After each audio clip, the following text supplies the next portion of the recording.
Muchas gracias. Bueno, por favor, mandar por aquí, a ver, yo estoy ahora, bueno, Antonio, ya cualquier cosa, cualquier pregunta. Cerré la otra pestaña justamente por, para dar toda la potencia a la presentación. Yo creo que, bueno, cualquier duda o pregunta, bueno, intentaré estar pendiente del chat, pero si no, simplemente voy a estar, eh, creo, los 2 días en el evento para hacer un poco de networking y todo eso. Así que, bueno, cualquier cosa, decirme si no me escucháis o si hay alguna incidencia o todo eso, lo intentamos resolver. Pues la verdad que más que nada un poco, bueno, ahí como se puede ver la animación del café, espero que estén viendo eso mismo. Primero que todo, como siempre digo, agradecer a toda la gente que hace posible este tipo de eventos. La verdad que no solamente Antonio, por detrás de Antonio hay un equipo grandísimo de gente envuelta y ya sabemos lo costoso que es en términos de tiempo y esfuerzo para lograr algo así, ¿no? Pues la verdad que tengo bastante material para la keynote y una de las cosas que siempre digo es, cuando uno tiene el desafío de presentar en una keynote, muchas veces es difícil elegir un tema, ¿no? Aquí vamos a hablar mucho de arquitectura, ¿no? En general, estos 2 días, de código, de proyectos, y al final, muchas veces uno dice a términos de presentar, ¿qué hago? ¿Me voy técnico 100%? ¿Me voy inspiracional un poco? Entonces, ¿cuál fue mi idea aquí? Pues vamos a arrancar. Vamos a poner el título porque la animación del café, espero que lo estén viendo, ¿no? Cualquier cosa ya me dicen. Las presentaciones están en inglés, los textos, mm, por alguna manera un poco para estandarizar, ¿sí? Las estaremos compartiendo al final. Pero ¿cuál es la idea aquí? Primero, de alguna manera quería presentar un poco puntos que seguramente se hablarán a lo largo de todo el evento, ¿no? Antonio ha mencionado que se hablará de calidad de código, que él mismo intentará dar una visión de lo que hace a una arquitectura mucho mejor. Pues todos tenemos una visión distinta, ¿no? Muchas veces y muchas cosas las compartimos y al final no hay una verdad absoluta, ¿no? Entonces, yo lo que quería un poco compartir con ustedes es mi visión basada en experiencia, basada en trabajar en proyectos complejos, en proyectos grandes con millones de usuarios y cómo aplican, ¿no? Todos estos conceptos, cómo mergearlos todos de alguna manera en un conjunto, ¿no? Y ver qué sacamos de ahí, ¿no?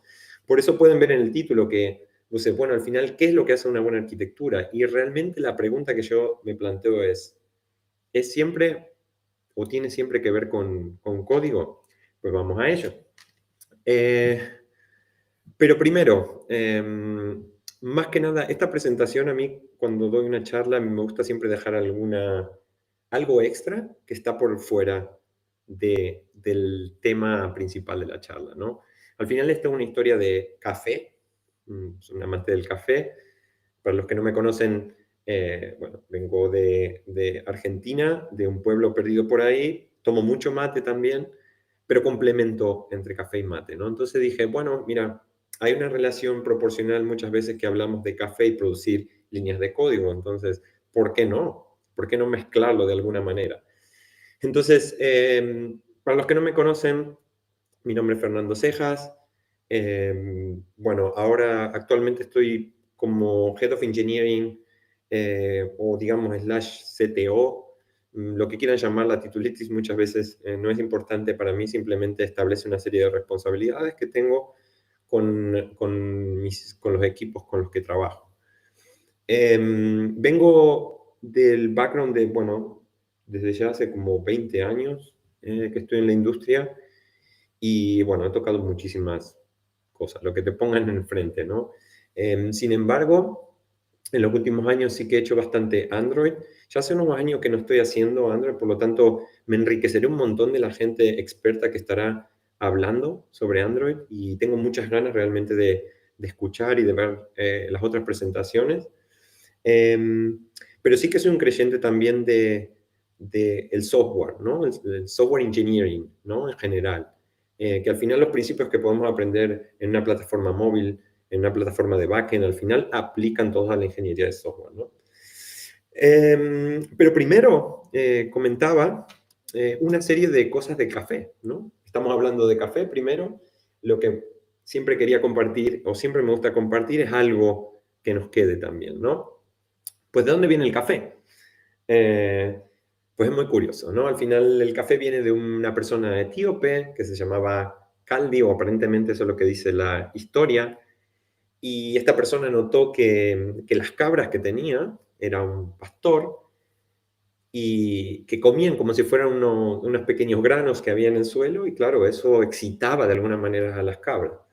Entonces se dio cuenta que, bueno, había algo ahí, por lo tanto, no me pregunten de dónde viene el nombre café, pero sí que aparentemente ese es el origen. Un dato curioso sobre eso, sobre el café también, que al final en Europa el 52% del café que se consume fuera de casa generalmente es en el trabajo, ya sea en una oficina o de manera remota, pero en horario laboral, ¿sí? Y hay otro dato muy curioso que me gustó, que es el tema de Beethoven, que dicen las malas lenguas que era muy fanático de café y que específicamente cada café que él tomaba debería contener 60 granos de café y no más. Pero bueno, en fin, no me quiero alargar porque siempre la pregunta que por ahí se podrían estar haciendo es, pero al final, ¿qué vamos? ¿A hablar de arquitectura y diseño de software?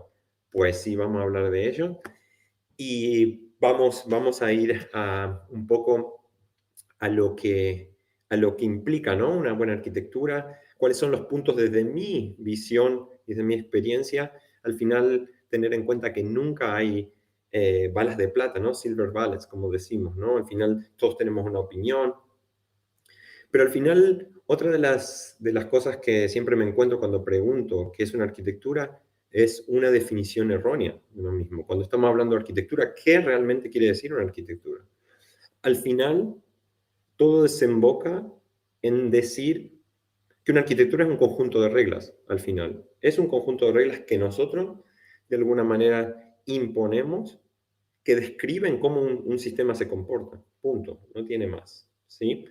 A nivel código. ¿Sí? Luego, porque claro, siempre pensamos en arquitectura como, digamos, sentarnos al frente o ponernos al frente de una pizarra blanca, empezar a dibujar cajitas, o cómo explicamos todo ese tipo de cosas, ¿no? Y al final, cuando hablamos de arquitectura, pues nos encontramos con distintos tipos de arquitectura. No me voy a detener en cada tipo de arquitectura aquí, porque al final sería demasiado contenido y hay otras cosas que me interesan más y habrá seguramente gente que esté hablando de distintos tipos de arquitectura. Pero bueno, de los más conocidos principalmente en el mundo mobile, de lo cual he hablado varias veces, es Clean Architecture. Nos encontramos muchas veces con otras cosas como ports and adapters, lo que se llama arquitectura hexagonal, donde tenemos un core module y al final a través de un adapter, un patrón adapter, pues tenemos lo que se llaman puertos que se conectan a nuestro core module y de esa manera crean, digamos, la aplicación en sí. Y lo de siempre digo, al final hay la arquitectura del todo, ¿no? Perdón. Em, donde pues se podría llamar un spaghetti code, ¿no? Al final no hay algo que realmente nos diga esta arquitectura válida, esta no es válida. Y si me llevan, y si incluso lo llevamos un poco más lejos, cuando hablamos de arquitectura podemos estar diciendo, pues, hay arquitecturas de onion layers, hay arquitecturas monolíticas, hay un model view controller, hay microservices, hay un modular monolith. Incluso podemos estar hablando de event-driven architectures, arquitecturas unidireccionales, microkernel architecture, nanoservices, y al final tenemos una amplia gama de distintos tipos de arquitecturas que uno ya se pierde, ¿no? Y la pregunta que siempre nos hacemos es, pues, al final, ¿cuál? ¿Cuál de todas estas, no? ¿Qué es lo que hace realmente a una buena arquitectura? ¿Qué es lo que siempre pecamos, no? Porque si yo expongo estos tipos de arquitecturas nombrados, que hay incluso muchos más, pues nunca sabemos. Incluso me atrevo a decir que he visto el mismo problema resuelto por 3 o 4 arquitecturas distintas. Entonces, la pregunta es, pues, ¿cuál? ¿Cuál? ¿Qué tipo de arquitectura queremos o qué modelo, en cuál nos vamos a basar, ¿no? Y al final, la respuesta es, perdón, pues depende. Algo que nos gusta siempre responder como personas técnicas es depende. Pues depende de muchos factores, ¿no? Al final depende del problema a resolver. Hay unas arquitecturas que se adaptarán mejor y eso es lo que yo quería llegar a de alguna manera a transmitir. Y realmente no es importante cuál vayamos a seleccionar, simplemente que la que nos parezca que es la mejor para resolver nuestro problema, que nos adaptemos a ella y nos quedemos con ella. Eso es lo importante y que la evolucionemos, ¿sí? Para mí, en los años he visto muchos approaches de distintas arquitecturas en distintos sistemas y al final no hay una arquitectura que resuelva todos los problemas que tenemos. Algunas priorizan una serie de cosas, otras priorizan otro tipo de cosas y me atrevo a decir que si, por ejemplo, hablamos de arquitecturas de backend, pues si vamos a usar un actor model, pues todo lo que sea síncrono es favorecido por esto, pero no necesitamos siempre este tipo de arquitecturas para resolver todos los problemas de backend que tengamos. Entonces es importante primero evaluar y luego, una vez que elegimos la arquitectura, estar por ella, evolucionarla, aprender de lo mismo. Em, claro, dicho todo esto, también lo que yo priorizo al final es el ecosistema alrededor de una arquitectura. Muchas veces tener en cuenta que todos los que estamos aquí somos casi todos, o quiero pensar, personas técnicas, ¿no? Todos somos ingenieros, hemos tocado código o estamos de alguna manera relacionados con sistemas, arquitectura, código, proyectos. Entonces, claro, cada uno de nosotros tenemos nuestros hábitos, ¿no? La manera que tenemos de pensar, la manera que tenemos de escribir nuestro código, la manera de solucionar un problema. Todos usamos distintas tácticas y estrategias. Entonces, mi punto aquí es que el ecosistema ese que rodea la arquitectura, un proyecto es importante porque al final, cuando uno se encuentra con proyectos en la realidad, tiene que trabajar con otras personas, tiene que coordinarse con otros equipos, necesita procesos y muchas otras variables que realmente hacen al proyecto en el cual estamos trabajando, ¿no? Entonces me quería focalizar en eso, no me quería focalizar en el código en sí, en cómo, por ejemplo, creamos un patrón repositorio para solucionar un problema a nivel código, sino qué necesitamos alrededor de nuestra arquitectura al final para mantener nuestro código saludable. Entonces, lo que he hecho aquí, claro, hablamos de un ecosistema, ¿no? ¿Qué significa eso? Entonces me puse un poco a enumerar, desde el punto de vista más de leadership, me puse un poco mismo a enumerar qué es lo que es importante para mí tener en cuenta en un proyecto de software de la vida real, del cual nos vamos a favorecer para mantener nuevamente nuestra base de código saludable, para mantener nuestra base de código uniforme, consistente, con buenas prácticas.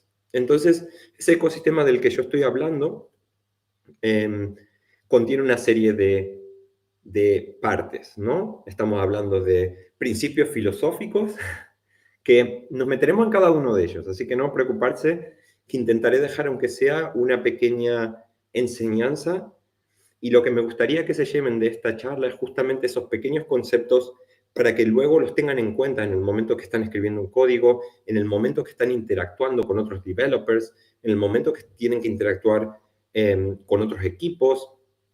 Entonces, ese ecosistema consiste en principios filosóficos, patrones y antipatrones, y esto es muy importante y lo veremos por qué, que son lo que hacen a la simplicidad, ¿no? Al final lo que buscamos es simplicidad. Luego, hay una serie de buenas prácticas que quiero enumerar. una parte de procesos alrededor del código, ¿sí? Que debemos tener en cuenta en todo proyecto de software para, como, y perdón si me repito muchas veces, ¿no? Pero siempre hablo de mantener saludable nuestra arquitectura, ¿no? Una arquitectura al final no es escribirla, no es pensarla y ahí termina, ¿no? Al final es un proceso, el proceso de evolución del software, ¿no? Que todo tiene una vida útil, como todo en la vida realmente. Entonces, hay una evolución. Y luego, claro, estamos hablando también que necesitamos una estructura de equipo que respalde esos proyectos complejos, por ejemplo. Una cosa es cuando, muchas veces digo, cuando trabajamos solos, que trabajamos en un proyecto open source o trabajamos lo que yo digo one person development approach, entonces donde nosotros tomamos las decisiones, donde eh, prácticamente nosotros diagramamos todo lo que tenga que ver con nuestro proyecto. Pero ¿qué pasa? Pues hay tanto contexto, por ejemplo, cuando uno llega a un proyecto y ese proyecto ya está establecido, hay una arquitectura que está establecida, ¿cómo nos adaptamos a eso? O, claro, porque al final la tendencia es, llegamos a un lugar y queremos cambiar todo, ¿no? Pero claro, hay años de trabajo, hay años de evolución. Entonces, todos estos principios y este ecosistema es basado en experiencias de la vida real y muchas veces también cuando me toca construir un equipo es muchas veces lo que evalúo, ¿no? ¿Cuáles son esas bases que necesitan para mantener el proyecto saludable, nuestra arquitectura en su lugar, el código consistente y uniforme, bien testeado? Entonces vamos a ir uno a uno, muy rápido. Tengo algunas historias también de la vida real que me gustaría compartir. Espero que me dé el tiempo. Creo que es importante también, de alguna manera, compartir, ¿no? ¿Cuáles son las, digamos, en que me perdonen por la palabra, pero las cagadas que nos hemos mandado? Eh, ¿De qué hemos aprendido? Así que vamos a ir poco a poco. Principios filosóficos. Cuando hablo de principios, una de las primeras cosas que se vienen a la mente son los principios SOLID, que son principios de software, ¿no? Y no me estoy refiriendo a ese tipo de principios, ¿no? Lo veremos y los nombraremos, pero más adelante.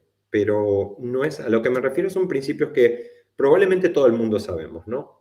Y son cosas que muchas veces son obvias, pero nos cuesta aplicar. Entonces vayamos uno a uno muy rápido. ¿Qué significan estos principios filosóficos?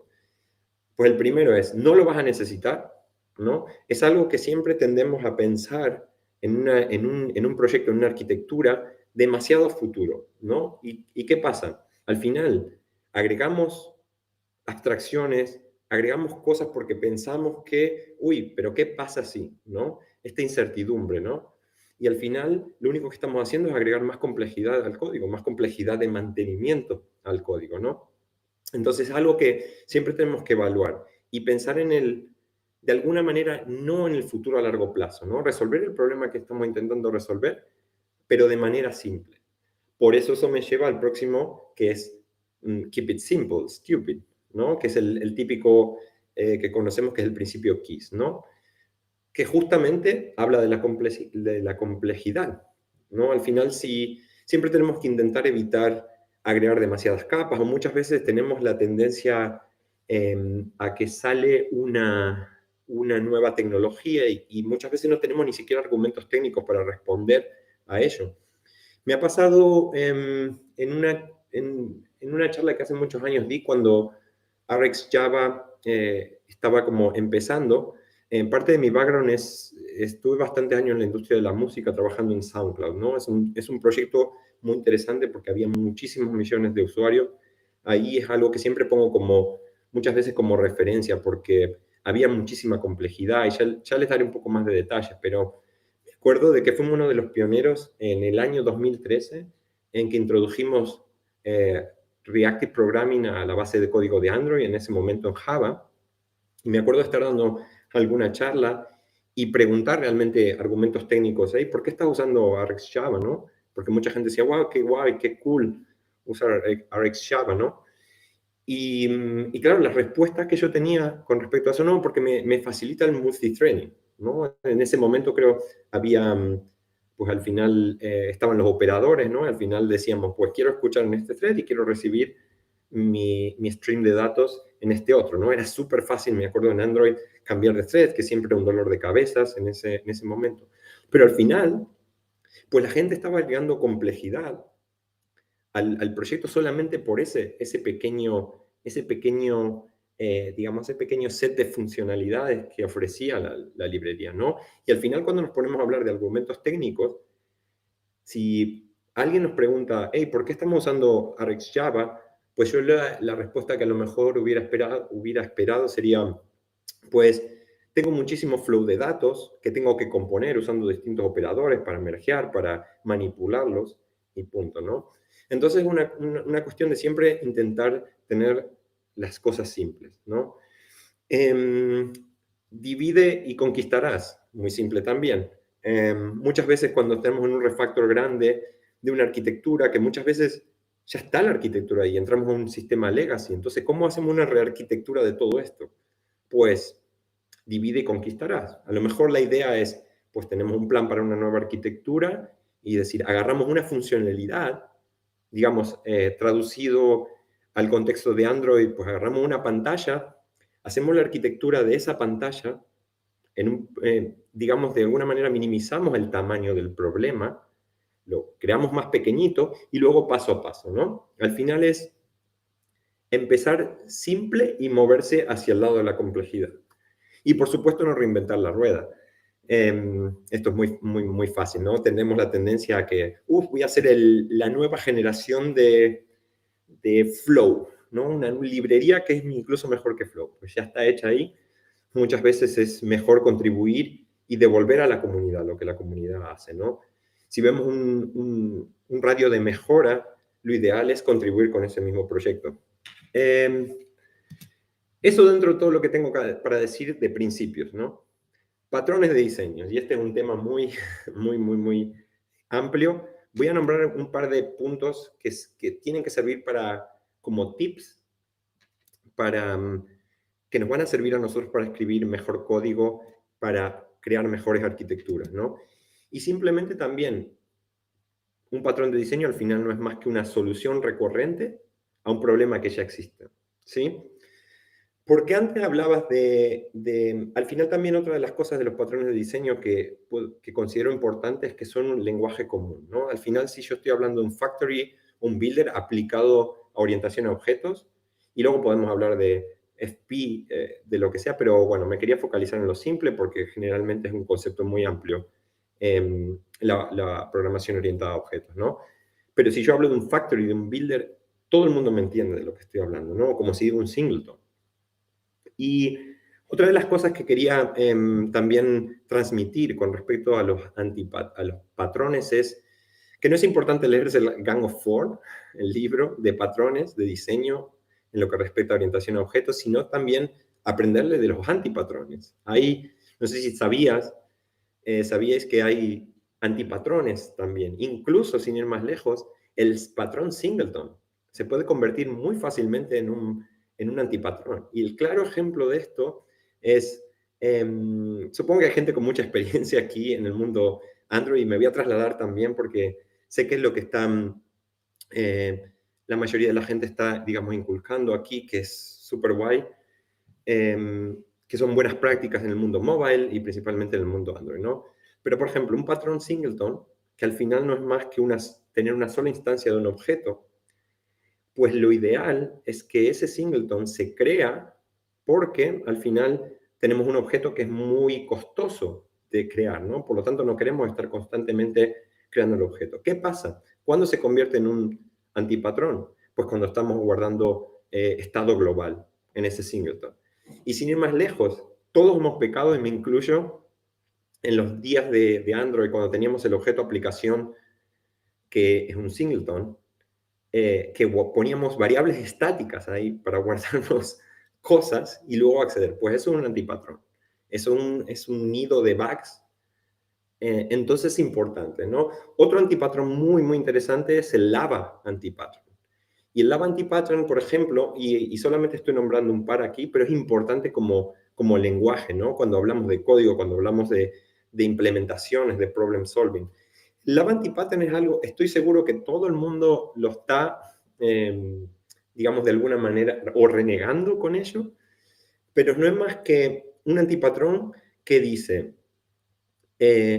cuando en nuestra base de códigos tenemos muchas maneras de realizar la misma acción. Por ejemplo, ¿cuántas veces nos hemos encontrado en una base de código donde, pues, voy a entrar a una base de código, voy a hacer una pequeña arquitectura, necesito refactorizar esto, necesito hacer un network request? Y resulta que hay 3 maneras distintas en la base de código de hacer un network request. Entonces digo, pues, ¿cuál es la buena? ¿No? Pues eso se llama un lab anti-pattern y es un code smell, algo que huele, que ya nos está diciendo, nos está dando información de que algo necesita ser refactorizado o de que algo no está bien en nuestra base de código, proyecto / arquitectura. Y por supuesto, patrones, decorator, facade, pasada, observer, que no voy a entrar más en detalles, porque estoy seguro que la mayoría de ustedes lo saben. También buenas prácticas. Pues aquí, en términos de buenas prácticas, al final son prácticas de comportamiento que quería enumerar, ¿no? Cuando estamos planificando una arquitectura es importante pensar en la reusabilidad. Siempre queremos reutilizar nuestro código. Queremos que nuestro código sea consistente también. ¿Por qué? Nuestra arquitectura sea consistente. Porque, por ejemplo, eso nos va a facilitar trabajar mejor. Digamos, si yo entro a un proyecto de software donde hay una determinada arquitectura, a mí me gustaría poder saltar entre distintas partes de mi código de un lado a otro y que todo sea de alguna manera uniforme, ¿no? Que si yo veo la funcionalidad recomendaciones y la funcionalidad search en mi proyecto, que al final pues haya una línea, ¿no? Que defina. Por eso cuando hablamos de interactors, use cases, que al final el flow sea prácticamente parecido, no igual, porque muchas veces tenemos que adaptar distintas partes, pero al final es, es lo que tenemos que digamos, priorizar, ¿no? La consistencia de nuestro código. Hay una parte también que yo le llamo sanity check, que es siempre ser defensivo en cuanto organizamos nuestro código, en cuanto organizamos nuestra arquitectura, ¿no? Y esta es una práctica que yo, por ejemplo, uso muchas veces para, pues, poner checks para evitar el error humano, ¿no? Al final, muchas veces cuando iniciamos una aplicación de producción, pues a lo mejor nos olvidamos un flag por ahí que debería estar no debería estar activado. Entonces, son un conjunto de prácticas para evitar el error humano. Yo le llamo sanity check. Esto también tiene que ver con ser defensivo. Y luego hay un concepto que se llama function fitness o architecture fitness, que es algo que estamos introduciendo, por ejemplo, en el proyecto actual, que me resultó muy interesante y lo quería compartir con ustedes también. Y es, digamos, una manera de asegurarnos que las reglas que nosotros... Recuerden que el concepto de arquitectura al final es un conjunto de reglas, ¿no? Que establecen el comportamiento de una aplicación. Pues esas reglas de aplicar una serie de restricciones para tener nuestra arquitectura de una manera fit, ¿no? O sea, de una manera que realmente no se nos salga de esas reglas, ¿no? Que no se rompan. Pues, por ejemplo, digamos que tenemos una aplicación modular, ¿no? Entonces tenemos una aplicación móvil, pensemos. Entonces tenemos funcionalidades completamente aisladas. Y por dar un ejemplo, muchas veces tenemos la funcionalidad de login perfectamente encapsulada en su package, en su módulo, y esa función de login al final se tiene que conectar con absolutamente todos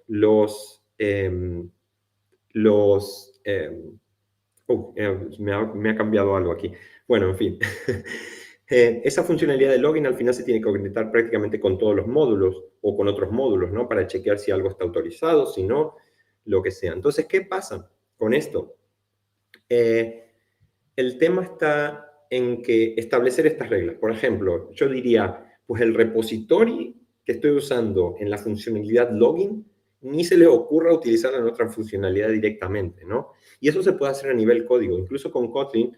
Quería ver si podía compartir un pedazo de código, pero lo haré pronto, así que estar pendiente de eso, que se pueden detectar packages, ¿no? Al final podemos decir, pues todo lo que está en el package de repository o data, pues no ser usado sino la aplicación PETA, ¿no? Y eso es lo que se llama architecture fitness, ¿no? Tener una serie de reglas para restringir de alguna manera que nadie use nuestra arquitectura de manera errónea, ¿no? Hay que tener un poco de cuidado también porque muchas veces crea frustración, y lo digo de manera personal, que no hace mucho quería picar un poco de código y me encuentro con que hice un refactor y de repente no me compilaba la aplicación y me estaba diciendo que no podía usar una serie de cosas. Entonces, pero bueno, es importante quedarse con el concepto en sí, ¿sí? Eh, ¿Qué más? Y otra de las cosas, no voy a entrar en esto porque el año 2022 no deberíamos estar hablando de test, ¿no? Pero por favor, no comitear código sin test. Eso es algo que personalmente me cuesta aceptar. Hay tantos tipos y podemos hablar de la pirámide de test. Podemos hablar incluso, estamos nosotros proponiendo hacer un poco de, no sé si conocen el concepto de mutation testing, donde al final lo que hacemos, en lugar de escribir los test de manera imperativa, lo que hacemos es que nuestro código mute o de alguna manera cambie. Hay una serie de técnicas que se puede hacer para que nuestro código, el comportamiento cambie y ver si esos test están pasando, para encontrar bugs. ¿Qué pasa si, no? Pero bueno, me estoy metiendo a lo mejor en algo demasiado eh, intenso, diría, pero bueno, encantadísimo de cualquiera de estos temas seguirlos discutiendo de alguna manera en algún room de todo lo que se ha planificado en este evento. ¿Qué más tenía para compartir? Procesos.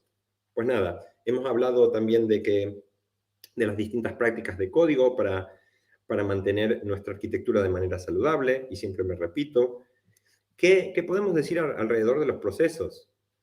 Pues al final el código nos lo escribimos muchas veces de manera aislada nosotros, a no ser que tengamos un proyecto mm, de tamaño pequeño. Al final, en la vida real, siempre trabajamos con equipos, con personas que piensan de una manera distinta y tenemos que de alguna manera interactuar y encontrar un espacio en común y un proceso en común para facilitar ese trabajo todos juntos, ¿no? Entonces yo enumeré algunas de las prácticas que también hacen a este ecosistema para ayudarnos a mantener una arquitectura consistente, una base de código saludable. ¿Qué son? Bueno, todos conocemos los pull requests. Una de las reglas principales que yo uso es crear pull requests pequeñitos. O sea, de no más de 400 líneas de código, ya es bastante. ¿Por qué? Recordar que siempre, como personas técnicas, al final escribimos códigos para otra gente, no para nosotros. El código que escribimos debemos ser nice con el resto de la gente que va a leer nuestros códigos, ¿no? Entonces, por lo tanto, nosotros fomentamos de alguna manera decir, hey, pequeñito, porque al final la típica regla, ¿no? Ponemos un PR de 5.000 líneas de código, nadie encuentra nada. Ahora ponemos uno de 10 y nos encontramos con que hay 50 comentarios, ¿no? ¿Y quién no ha vivido eso? Entonces, pues al final es. Otra de las prácticas también al final de Encode Reviews, lo que yo recomiendo al final para estar organizado es hacer un par de approvals, eh, a no ser que se haga una sesión de pair programming y ahí directamente se comité a main. Personalmente creo que ha funcionado bastante bien para fomentar eso. Por supuesto, pair programming, fomentarlo. Nos podríamos tirar una tarde hablando de los beneficios de pair programming, también de las contras, pero al final es un tool más que debemos tener en nuestro toolbox, ¿sí? Otra cosa que también al final, cuando trabajamos con una base de código, con un proyecto, nuevamente con una arquitectura, debemos estar sincronizados, ¿no? Al final, no solamente a nivel código, pero simplemente a nivel de comportamiento, ¿no? Debemos discutir nuevas cosas, debemos diagramar nuevas cosas. ¿Cómo lo hacemos? Pues nosotros a través de lo que llamamos Engineering Collectives, que no son más que meetings, ¿sí? Donde al final es hablar puro y duro técnicamente. O sea, tenemos una semanal donde en la semana se escribe una serie de temas que queremos tratar y luego pues vamos a ello. Y por supuesto, muy rápido automatizar todo, ¿no? Al final, integración continua y continuous delivery, automatizar estilos de código, todo lo que nos pueda, digamos, ahorrar tiempo y que nos ayude nuevamente a tener una base de código robusta, pues todo tiene que ser automatizado a más no poder. Y voy a ir ya casi terminando con los tópicos, lo que les comentaba, mi idea es que se queden con una serie de pensamientos que al final la idea principal es transmitirles todas estas buenas prácticas, que no es más que todo lo que rodea al código en sí, ¿no? Al final lo que comentaba, el código será tocado por mucha gente aquí, mucha gente crack, habrá muchas discusiones incluso sobre muchas otras buenas prácticas, por eso también estoy con muchas ganas de escuchar el resto de opiniones, ¿no? Con respecto a estructura de equipos, y acá voy a compartir también una historia pequeñita de una serie de errores que me gustaría que no cometan, principalmente lo he vivido en carne propia, ¿no? Al final un proyecto de software lo hacen un conjunto de personas, ¿no? Y al final tenemos que aprender a convivir con lo que decía, con otras gentes. Hay una serie de organización, hay una organización de por medio normalmente, ya sea una empresa, ya sea una fundación, ya sea un grupo de personas. Al final hay una estructura, ¿no? De equipos, tenemos que de alguna manera coordinarnos. Entonces, ¿qué me gusta a mí exponer aquí? No sé si ustedes están familiarizados con la ley de Conway. Eh, Al final la ley de Conway dice muchísimo sobre la estructura de una organización, ¿no? Y lo que dice esta ley, y me gustaría también que se lo queden de alguna manera, al menos el nombre, es que al final, como personas técnicas, diseñamos sistemas, ¿sí? Que están muy, digamos, influenciados por la estructura de comunicación que tiene una empresa, ¿sí? Por ejemplo, y aquí viene de la mano de uno de los errores que lamentablemente, bueno, al final uno aprende de los errores, ¿no? Pero por decirlo así, en esta experiencia, lo que le comentaba en SoundCloud, por darles más contexto, el backend tenía una serie de microservices, ¿no? Había una arquitectura de microservices, había unos 130, 140 microservices en su momento. ¿Qué pasa? ¿Qué es importante aquí? ¿Y qué dice la ley de Conway? Pues lo más productivo es si hay microservices que son unidades aisladas que se pueden deployar de manera independiente, pues lo ideal es que haya equipos, ¿no? Si un microservice representa una funcionalidad, ¿por qué no tener un equipo que tiene ownership sobre esa funcionalidad, ¿no? Al final hablamos del diseño que generamos y la estructura de nuestro equipo. Por lo tanto, estaban sincronizados, ¿no? Pues teníamos feature teams que cada feature team poseía, pues, un microservicio o dos o tres, ¿sí? No teníamos 130 equipos realmente, pero sí que había una serie de microservicios relacionados que pertenecían a un determinado equipo, ¿no? ¿Qué pasa? Esto estamos hablando de microservicios y backend, ¿sí? Y aquí voy a entrar en mobile. Al final, un equipo, un feature team o un equipo que se especializa en una determinada funcionalidad, pues está compuesto por, digamos, por ejemplo, el equipo de search. Pues el equipo de search contenía un diseñador, pues contenía un un product manager, dos backend developers, dos frontend developers, un mobile developer de iOS, un mobile developer de Android. ¿Sí? Pues, ¿qué pasa con esto? Los equipos mobile no eran lo suficientemente grandes como para cubrir todas las necesidades de los feature teams. ¿Sí? ¿Qué pasó? Pues terminamos quemando a los developers de mobile. ¿Por qué? Porque había X cantidad de feature teams y al final éramos 20 mobile developers. Entonces, ¿qué pasó? Pues terminábamos trabajando en 5 o 6 feature teams, ¿sí? Cada mobile developer. ¿Qué pasa? Venían requerimientos de cada lado, ¿no? Yo en ese momento estaba como tech lead de uno de los feature teams y me empecé a dar cuenta, claro, en mi one-on-ones con la gente con la que llevaba, pues había muchísimo gente que se estaba quemando por la cantidad de trabajo, porque no estaban claras las prioridades. Pues tener mucho en cuenta todo esto, ¿no? ¿Cómo se resolvió el problema? Pues al final, lo mismo que haríamos con una arquitectura. Al final se extrajo los mobile developers de todos los feature teams, se creó un core team de mobile que proveía servicios de alguna manera al resto de los equipos, ¿no? Y al final cuando trasladamos esto a la arquitectura del software, pues muchas veces pasa lo mismo, ¿no? Vamos extrayendo, pasamos esto en una reusabilidad a un core module. Entonces, tener en cuenta también la organización, que es súper, súper importante. Ya voy a ir terminando porque ya íbamos justo de tiempo, pero esa es otra de las cosas que quería transmitir. En cuanto a la evolución, pues ya hemos hablado que una arquitectura tiene que evolucionar a través del tiempo, ¿no? Al final no es código estático que escribimos y lo dejamos ahí. Pues hay una serie de técnicas para evaluar, para ver cómo una arquitectura va evolucionando.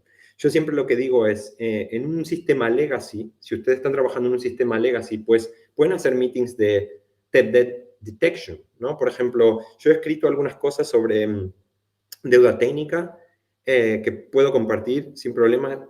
Es un tema bastante amplio nuevamente, pero bueno, quería que se queden con el concepto, ¿no? Un debt radar es algo que es muy fácil de implementar y es ver cuáles son las áreas más difíciles de trabajar dentro de una base de código, dentro de una arquitectura, que nos están bloqueando para seguir evolucionando nuestra arquitectura.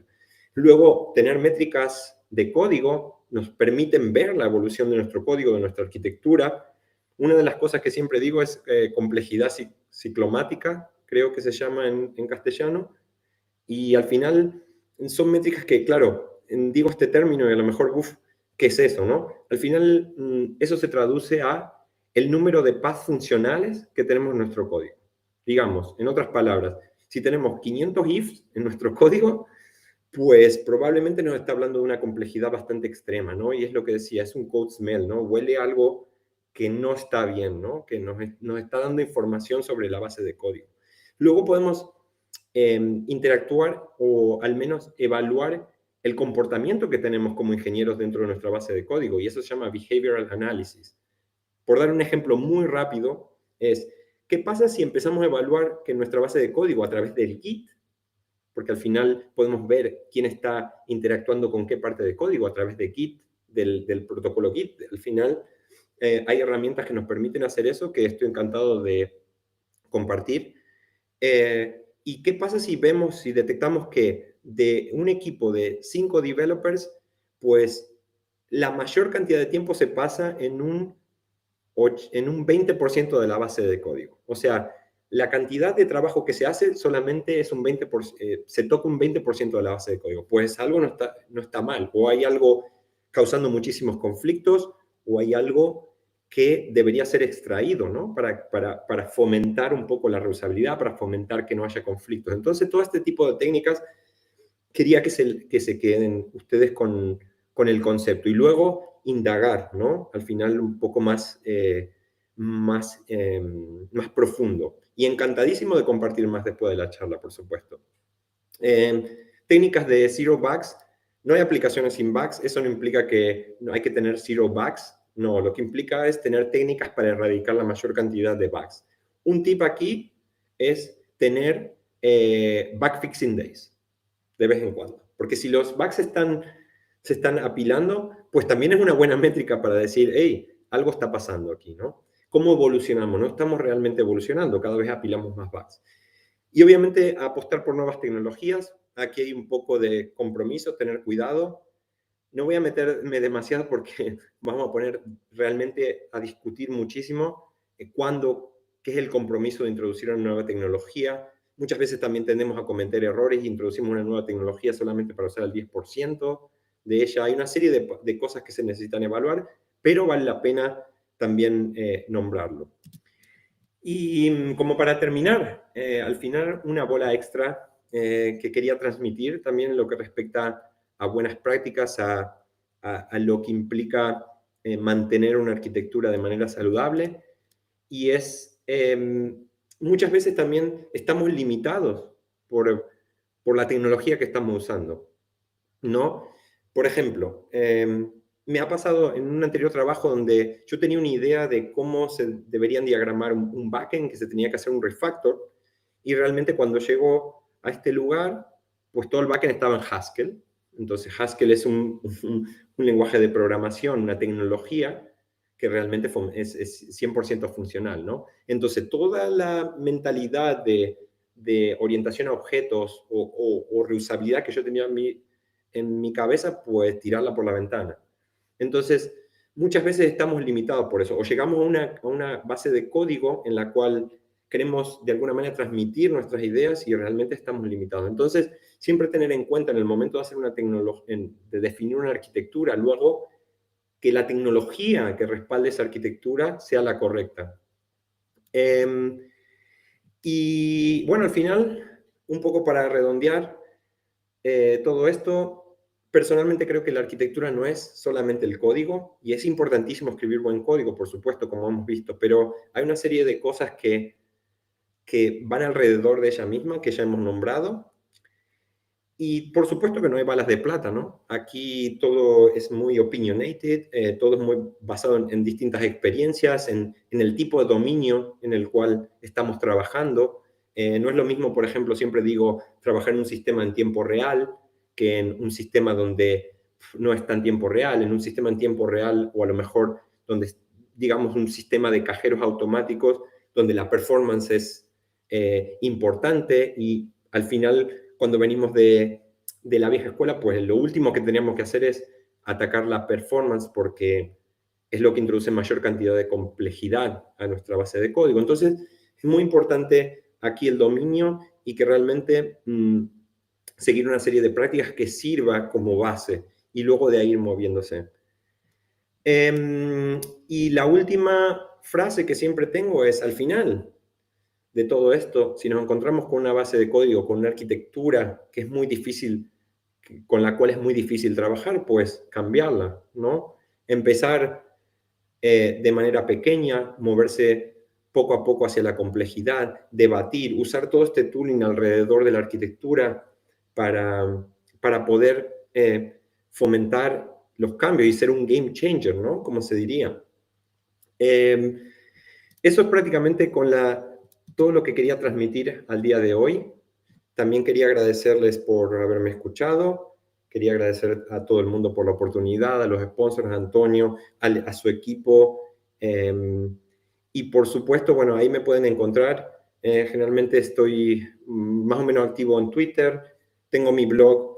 Ahí estaré compartiendo, crearé también un poco un blog post sobre esta charla, también sobre el feedback que colecte de aquí también y ya está.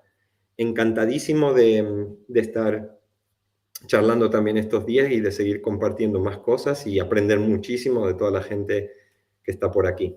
Así que eso es todo. No sé si tenemos tiempo para preguntas, si los dejamos para las discusiones, como estamos un poco cortito, y disculpa si me extendí demasiado. Espero que hayan Nada, disfrutado. Fernando. Muchas gracias a ti por la charla. Sí que tenemos alguna pregunta. Vamos Sí, claro. a mirar. Hay 3 ahora mismo. Bueno, hay 4 más o menos. Vamos a ver esas y ya las siguientes, pues, que te pueden buscar por el evento Claro que sí.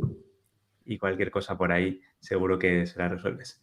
Una pregunta, Mario. ¿Existen formas o recomendaciones para hacer test con Expresso? Lo he intentado usar, pero no logro organizar los procesos. Mm. Igual ahí ya te pilla a ti un poco Ahí me, lejano, ahí ¿no? me- Del tema ahí de me ha Expresso. agarrado, Mario. Pues yo vengo de las primeras versiones de Expresso, ¿eh? Eso tiene que haber evolucionado bastante.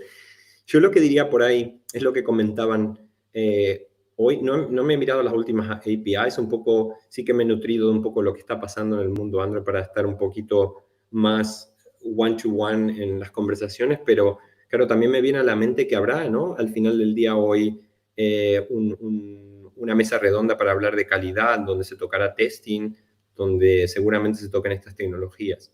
No te puedo responder a esta pregunta, Mario, lo siento por esto, pero encantadísimo también de discutir si nos encontramos por ahí en el espacio virtual y abrir un canal.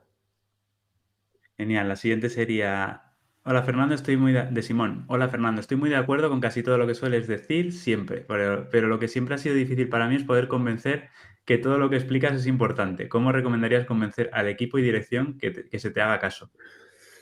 Pues muchísimas gracias primero por las palabras, de verdad de corazón. A ver, en mi experiencia personal, pues muchas veces lo más difícil es, es convencer, ¿no? A business, ¿no? Imaginarse llegar a un proyecto que ya está funcionando y decir, ¡buah, aquí quiero cambiar todo! Yo creo que hay que convencer con hechos, ¿no? Yo generalmente cuando llego a un equipo nuevo, pues hay algunas prácticas que no he nombrado, pero por ejemplo son request for comments, ¿no? Entonces donde hay una propuesta, ¿no? O, pues hacer un PR para el request for comments, ¿no? Entonces hacemos un PR, hacemos un pequeño refactor, exponer eso, generalmente convencer al equipo, dar una pequeña charlita, ganarse como de alguna manera ese respeto, ¿no? Justamente cuando hay argumentos técnicos válidos que te respaldan, pues no hay mucho más que hacer. Hay que ver, muchas veces obviamente uno tiene que echar el brazo a torcer porque, bueno, todos somos cabezones y también hay que un poco ver el contexto. Pero mi recomendación es, hey, no hay nada más que hacer. O sea, de repente hay una parte de refactorizar que te gustaría imponer, no imponer, siempre digo de convencer con respecto a una arquitectura y a lo mejor lo que comentabas, ¿no? Agarrar una pequeña pantallita que sea muy simple, incluso la pantallita de About, de una aplicación y decir, pues vamos a hacerlas end-to-end. Aquí voy a poner un pequeño PR, voy de la mano de un request for comments donde la gente puede opinar un poco más e incluso hacer una pequeña demo. Y creo que de ahí es la mejor manera, ¿no? Porque todo lo que te digo, me incluyo, nos gusta hablar, nos gusta exponer las ideas, pero claro, del dicho al hecho hay un trecho, ¿no? Entonces, simplemente es la manera con la cual me identifico, que es para ser un game changer, ¿no? El hacer. Y podemos Genial. discutirlo también, podemos seguir la Sí. discusión y me gustaría también a lo mejor escuchar un poco más cuáles son tus frustraciones y intentar ayudarte, porque es algo también que me toca en el día a día también como líder. Entonces, encantadísimo. Vale, y vamos ya con la última, porque si no se nos va a Sí, ir mucho la sí, agenda de sí. Y tiempo. Fernando, Si el ya sabéis que si no, acá, claro. Fernando se queda hablando. Si el equipo es muy grande, más de 60 personas, ¿cómo gestionas que el código sea uniforme? Más si no eres el que está al mando. No, buena pregunta. Em, Primero te diría, un equipo de 60 personas, pues hay algo ya que nos está diciendo algo de que no es efectivo un equipo de 60 personas. Ahora, si estamos hablando de un equipo distribuido, pues la manera en que hacemos nosotros es lo que comentaba de las Engineering Collectives, donde o incluso teníamos bisemanal em, meetings de arquitectura solamente para hablar, ¿no? Al final es muy difícil llegar a la consistencia, por eso todas estas técnicas del fitness, ¿no? De intentar restringir de alguna manera, pero comunicar, al final todo eso se tiene que comunicar, muchas veces también pasa por la cultura de equipo, y eso también es súper importante, porque hay gente que no está muchas veces por la calidad del código, entonces uno se esfuerza muchas veces por hacer eso, y siempre digo, muchas veces si estamos en el lugar equivocado, pues estamos en el lugar equivocado. A lo mejor es momento de buscar algo alguna cultura con la cual nos identifiquemos mucho más. Yo lo que intento transmitir es siempre esa cultura de buenas prácticas y me ha pasado que me he sentido muy frustrado en lugares y me he tenido que ir, pero no te fomento a que te vayas, simplemente a que lo podríamos discutir y también me interesa muchísimo aprender de estas frustraciones, ¿no? Y tengo mucho también para decir, que podría ser otra charla, pero encantadísimo de hacer incluso una one-on-one o algo en el evento o lo que sea. Genial. Pues muchísimas gracias, Fernando, por tu tiempo y por toda tu sabiduría a lo largo de tantos años dedicándote a ello. Y nada más, por aquí me despido de ti. Deciros también a los que Excelente. estáis en YouTube que volváis, que volváis a Nubi, porque parece que ya todo está funcionando correctamente y seguiremos por allí el evento. Por aquí, para los que estáis en Nubi también, voy a cortar ya esta transmisión y en unos minutos empezaremos con la siguiente, que en este caso la presentaré yo. Así Perfecto. que nada más, espero Grandioso. que hayáis disfrutado de esta charla. Perdón, Y nos cortito, vemos. solamente estaré Sí, también, perdón. gracias, sí, estaré compartiendo también las slides y todo Ah, eso y encantado también de seguir discutiendo. Una vez más, gracias, Antonio, por la oportunidad. Nada, con todo el aprecio que te tengo y el respeto que te tengo. Gracias por semejante sabes que evento como tú. y con, sí, con muchas ganas de seguir disfrutando. Y ya nos vemos por ahí. Genial. Me voy al otro lado. Y seguid a Fernando por sus redes, por Twitter, buscarle, que siempre comparte cosas interesantes. Hasta luego. Hasta luego.